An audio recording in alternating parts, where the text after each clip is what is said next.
Brian and Kenzie in the morning. And Chicago's alternative all day. Q101. All right, time for a fact that makes your brain go. Now, this was very difficult to dance around to tease this one, but basically it's a product you use every day. And I know you're using it right now, many of you. But when you dirty it up, it gets 1,000 times better. And maybe you already do this. And some people guessed it right on the text line, but a few people guessed jeans, since Abercrombie & Fitch started that back in 2000, dirtying up the jeans. That makes sense. I just bought some black jeans from Express, and they were on sale at the Rosemont fashion outlet stores. Right. You've had a good year. Oh, listen, the outlet stores are amazing. They were like $110 jeans for like $40. Wow. And they're dirtied up. They have little rips. I said to Megan, is this okay? To my wife, I said, does this look all right? Is that a mistake? Should I return it? No, that's the dirtying up of the jeans. You're going to wear them to the Tyler Joseph Lounge tomorrow? 100%. Okay, you're going to look very snazzy. 100%. Black button-down, black jeans, maybe my Jordans. My goodness. Something like that. Dear Penthouse Forum. And then someone also guessed, is it dirtying up your car to make your car? Is that a trend I don't know about? That's a funny trend. I don't know. If it is, I'm on brand with that. Because my car is pretty damn dirty right now. Real quick, let me throw some mud at your Nissan Rogue, then you'll be trendy. Oh, damn, it looks good. That's what I wanted. So here's what it is. And I'm going to have to say a bad word in explaining what it is. It is a dirty soda. Because here in the Midwest, you see, we say pop. Now, the reason I'm saying this is called a dirty soda, I'm not changing the name of it, is because this came from the show The Secret Lives of Mormon Wives. I'm familiar. Have you seen it? I have seen trailers. I have seen clips. I have admittedly not sat down to watch it. That feels like a step too far. No. But I'm very aware of the show. No, I got to see this after seeing the trailer, and maybe people out there have already seen the show. And it's one more thing for the queue to catch up on. Mm-hmm. But they started doing it in the show. It's called a dirty soda, which means... Which, by the way, real quick before you explain it, sounds like a sexual fantasy of mine. Knowing my soda intake habits, yeah, it sounds like I would want a dirty soda. And we all know how those Mormons go. All right, so a dirty soda is because they can't do drugs or alcohol, anything. So they take, let's say, a Dr. Pepper, which they love. And famously. And all of us might love it. And they pour like coffee creamer in it. Okay. And it makes it so much better. They pour anything like a juice or a creamer, syrups, other flavoring into a soda to make it more special even than the soda already is. And so they're saying in the show that it makes it like 1,000 times better, although they say, quote, I'll be dead by the time I'm 50. Because you're adding all that creamer into already a pop. Holy cow. It sounds good. I want to try it. Well, we can make that happen. That seems very doable. We have creamer in the cafeteria, and I know I can get a Coke. Yeah, I've got a Dr. Pepper right here. Why don't you want to go pour creamer in and see what it tastes like? I can. We'll do that after the next song. Yeah. Because I'm kind of curious now. But what if it ruins your Dr. Pepper? Well, then I'll be mad at you for the rest of the day. It's pretty simple. Because I'm going to tell people out there something secret. He stole that from someone's desk. Here's what happened, and I feel like I'm justified for this. There's been a can of Dr. Pepper, and you never see cans of Dr. Pepper. That's a bottle drink. Yeah. There's been a can of Dr. Pepper just sitting on this. It's not even someone's desk. It's a vacant desk in our office for like 4 days now. And we were walking back to the studio this morning, and I thought, well, time to visit the old doctor. And so I grabbed the can, and I've been sipping on it all morning. It's been great. I didn't steal it from anybody directly. Okay, so how about the show? You go back there during the song, you pour creamer in it, and then we'll see how it feels, if it tastes better, because these ladies swear by it. And I know it's funny, because I know people that do unusual things to something that's good already to make it way better. Yeah. Like I pour extra salt on everything. I pour salt on tortilla chips. You and the Mormons, one and the same. They're not, tortilla chips sometimes are not salty enough. I love the El Milagro. They're the best chips around. They're the unbelievable chips, the crunchiness. But I'll still pour a little salt before I dip them in the Herdy salsa. Delicious. Do you put salt in your salsa? I don't. You should. I'm not a maniac. I'm just pouring salt on chips. You have some standards. Yeah, I don't know if anybody has done that before or does or heard of this. Now, if you have, please check in at 312-591-8300 because now Jenny, this is an old school reference here. It's a reminder of what on Laverne and Shirley. I remember this. Shirley used to drink milk and Pepsi, so poured milk in the Pepsi. It sounds disgusting. Milk is not a good drink. I know children need to have it, but it sucks. Oh, when I want milk, it's the best thing ever. When's the last time you had milk? I had Cheerios on Saturday. No, not with cereal. I'm talking a glass of milk. I like it with pancakes and waffles. Ooh, that's nasty. No, because it helps, get it down. It's just a good mixture in your mouth of waffles and pancakes and milk. And also Oreos, but you have to drink it. Then after it gets chocolatey with the chunks of Oreos in it. I don't like that. My brother only drinks white milk and water. He doesn't even like soda. He doesn't like coffee. He doesn't like juice. He only drinks milk and water. He's going to live forever. He is, because when he goes to nice restaurants, he always starts with, you guys got milk? Can I have milk? We'll be like a nice steakhouse, and he's got a glass of white milk with him. It's foul. Yeah. Well, okay, so let us know if you actually do this dirty soda thing that's kind of trending because of those secret lives of Mormon wives. But Casey will throw some creamer in his Dr. Pepper and taste it, see if it's better or worse. Because I know you're a purist with Dr. Pepper, although you do like all the flavors they come out with. Yeah, but I'm not doing anything special. The factory creates the flavor. I enjoyed the raw Dr. Pepper experience. What the chef created, how it was intended. Yeah, send my compliments to the doctor, if you will. The Brian and Kenzie Show. On Q 101. So we will have Clash with Kenzie coming up, a chance at some awesome concert tickets. Kenzie's out today, so I will be doing trivia, competing against me in just a little bit. We've pushed everything back a little bit because of the Oasis tickets, so we'll get to sports right now. A lot going on. The Q101 Morning Crew. Sports. Well, the season's over, and looking back on both the Cubs and the White Sox. First, the Cubs. You may not be aware of this. It's making the rounds that Ian Happ, the last game on Sunday, of course, the Cubs finished 83-79, exactly the same record as the year before. Haven't made the playoffs for the fourth year in a row. Still had the sixth highest average home attendance in Major League Baseball at 35,949. It's a good time in the ballpark. It's a lot of people. It's a good time up there. Oh, where'd the White Sox finish on that list? I don't have that number. I can get it for you. If you find that number while I continue here, because to show the appreciation for the fans, left fielder Ian Happ chucked a baseball wrapped in $100 bills to the left stands on Sunday, basically at the end of the season, and he put a message on it saying, "Thanks for the support all season. Beers for the left field crew on me." That's very nice. That's a man right there. That is very nice. That's a man that respects the fan base, that invests time and money in your team. Someone that may not is Jerry Reinsdorf. Now, we have questions with the Cubs on the north side, my team. Is Cody Bellinger going to be back? Is Kyle Hendricks going to be back? There's a lot of questions. And will they make a big move in free agency? Big question on the north side. South side already stated, we're not going to be dabbling in free agency. We believe the players we have are good. This is a real quote. I'm paraphrasing a little bit, but this is a real quote from the team that we believe in the players we have. They just have to play better. You just came off the worst in the history of Major League Baseball season. No new players. No, why bother? Again, this is the team last year that publicly said, we will not be going after Shohei Ohtani in free agency. And everybody always says, well, he wouldn't have gone there anyways. I understand. Show me a little bit of effort. Just try. Just try. You know what? As I always say, shoot your shot. You never know who will go out with you unless you ask. Jerry Reinsdorf, your money and you don't even know it. Come on, baby. That's the problem. It was like a low self-confidence move. That's what I'm always telling you, Jerry. You're so money. I've been saying that to him. Little swingers cosplay action there for you. Yeah, I'm sure people appreciated that. First, I'm going to have to say the movie Swingers, and me and Case are not swingers. Okay, the movie Swingers. Vince Vaughn. Okay, come on. Jon Favreau. Now, to prove on the other side, and listen, Case is the biggest White Sox fan I know, so this isn't me just dumping on the White Sox. No, it's welcome. But Jerry Reinsdorf's letter he laid out in the middle of the game, by the way, on Sunday, calling the season a failure. This is proof of the evil nature at the top.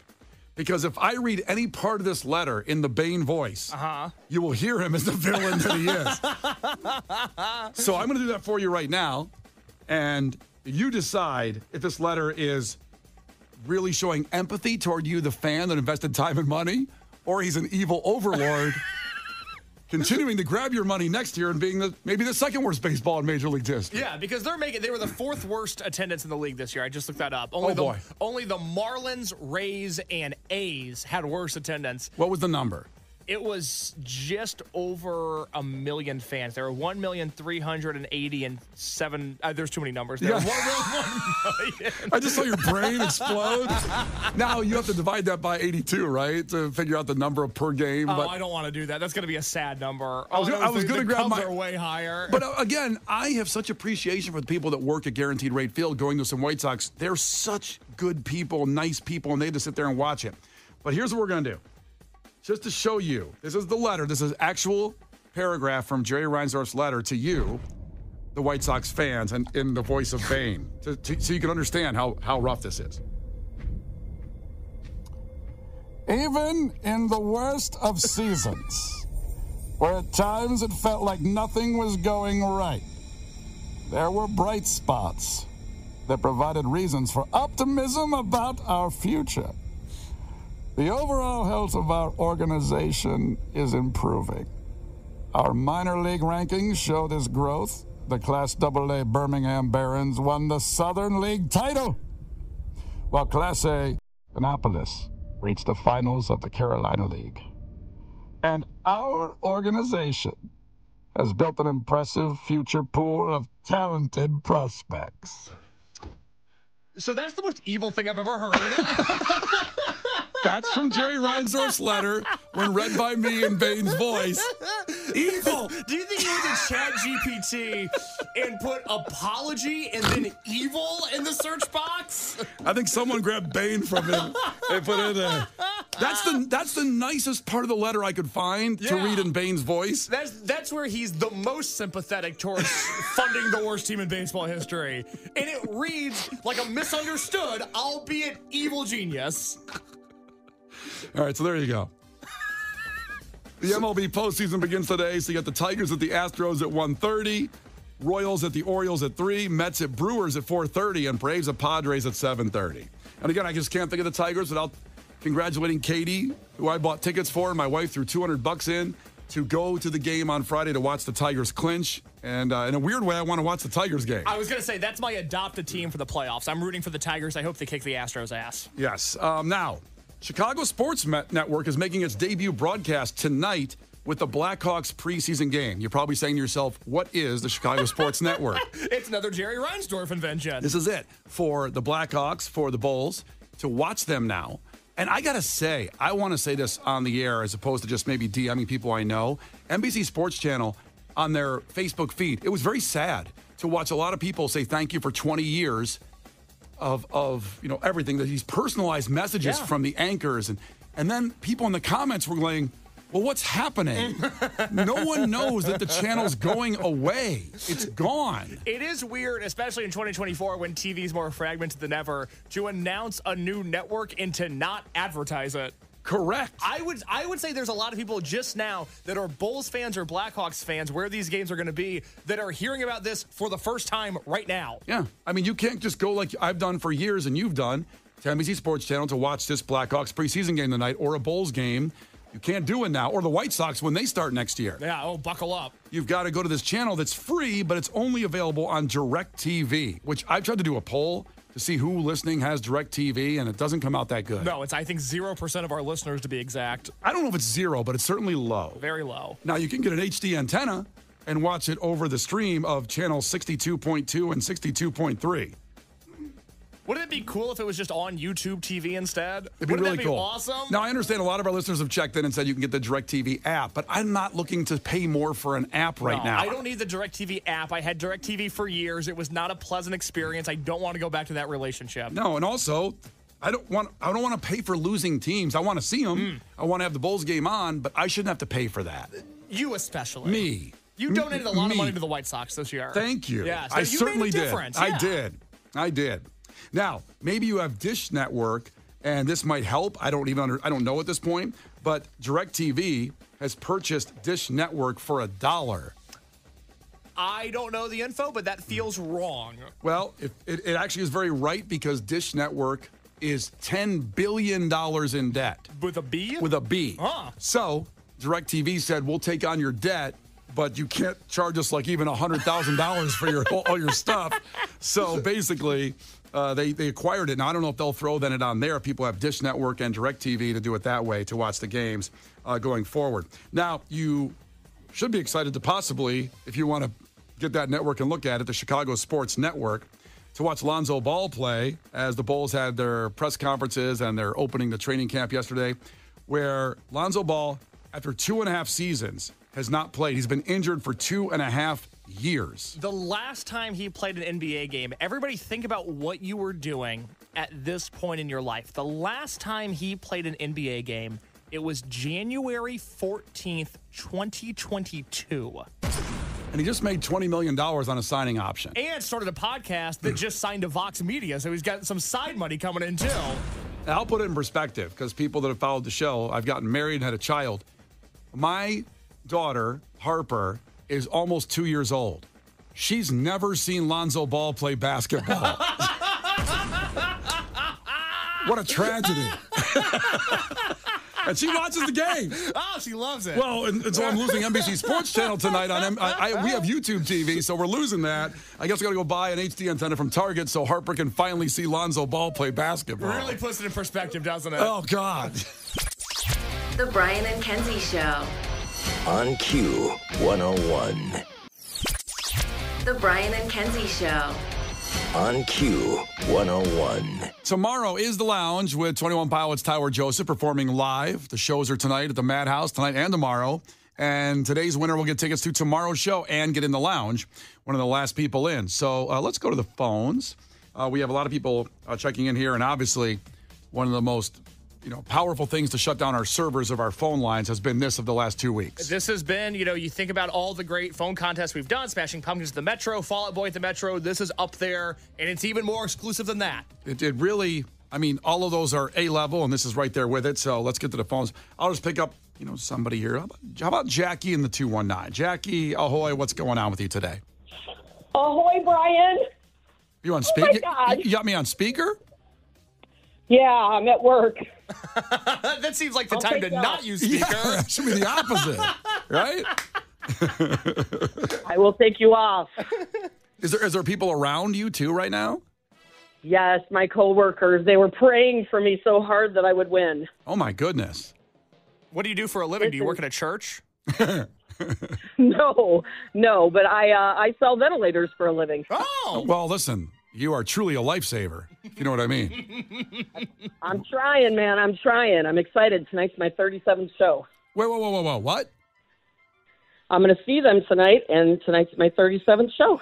37th 21 Pilots concert tonight. Yes. Which one was the best? Probably London in May. Good Lord. So, Jackie, I have a real question, because if you've seen a band like this 37 times, don't you have like a mortgage or something that you also need to tend to? I've never understood this. I got a side hustle, man, and my side hustle's for concerts. Well, that's pretty good. What is your side hustle? I do photography on the side. Oh. Oh. All right. I thought you maybe robbed people for their tickets. Well, I might. You don't have to do that. You're in. You're caller 10. You are going, girl. Oh, my God. Thank you so much. Now, your coworkers can yell. I'm sorry. Say that again? Everybody in the church is saying hallelujah. You will be in the lounge tomorrow. In the lounge. Oh, my God. Thank you so much. I love you guys. Oh, I love you too. And you also be at the show tomorrow night. That'll be the 38th show you will see. So congratulations. Yes. Thank you so much. Thank you so much. Oh, you rock. The Brian and Kenzie Show.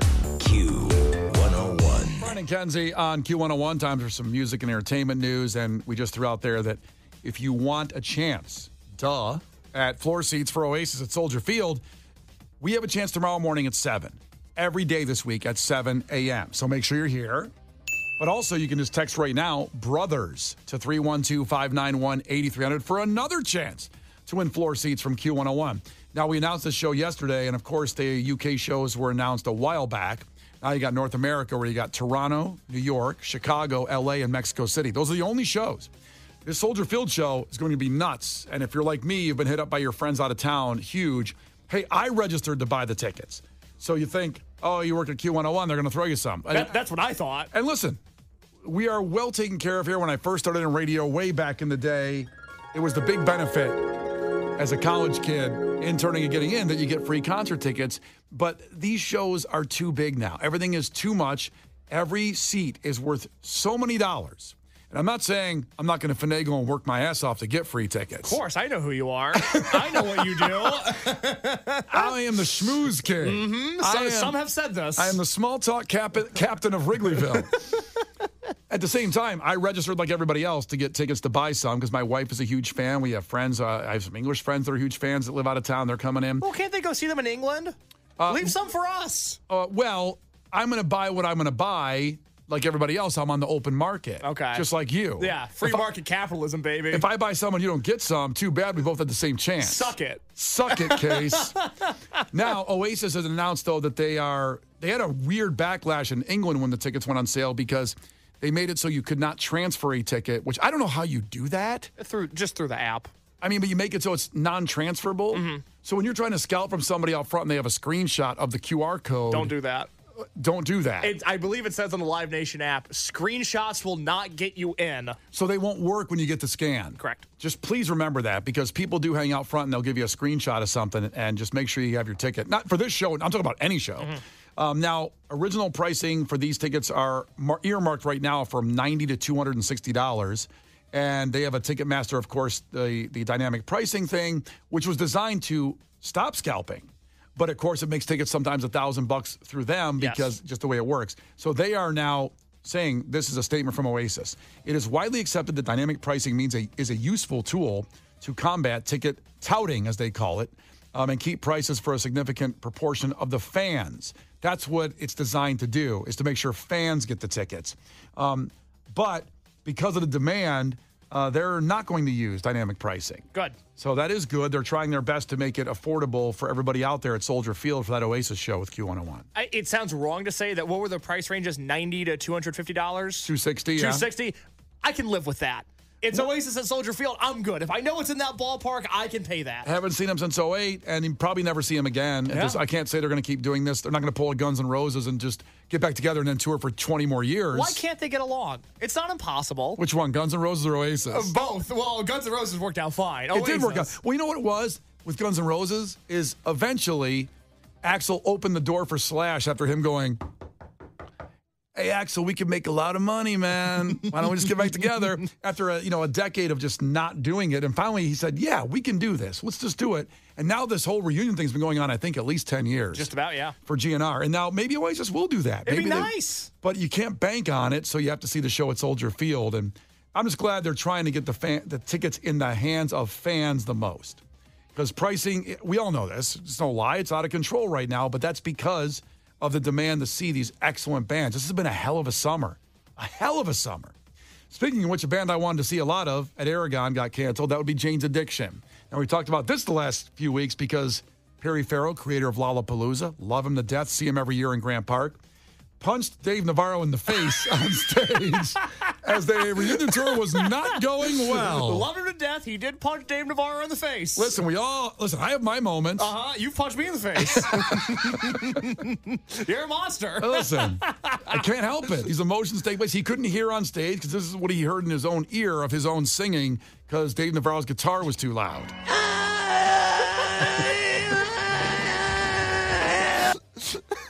That's him actually singing. And now, yesterday we played that audio from the guitar tech who released this information and this sounds for us. But Case, then now other statements have been released now in the last 24 hours. It's a tough week for Perry Farrell. A tough week. He not only has that audio that came out, and I can't express enough, this is not edited or altered in any way.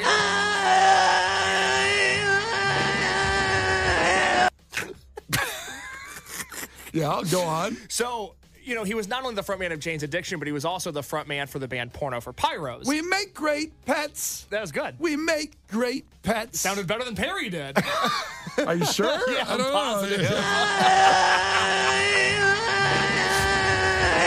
All right. So their bassist, Martin Lenoble, came out yesterday, and he gave this statement, unprompted, by the way. He just tweeted this out. Nobody asked him. He just wanted to give his own side of the story. And he said, and I quote, I can say unequivocally that Perry has been the worst frontman I have ever worked with. Jeez. Always a kind word followed by crappy actions. Huh. The fish rots from the head down. I still don't understand how he channeled some of those great lyrics and vocals on the first two Jane's records. And Etty, this is Perry Farrell's wife, is a horrible person. That's his quote. Huh. He quotes Eddie as saying, I will sue you. We have money to burn. Let's see where this goes. And then he ends his statement by saying, the worst with the biggest ego.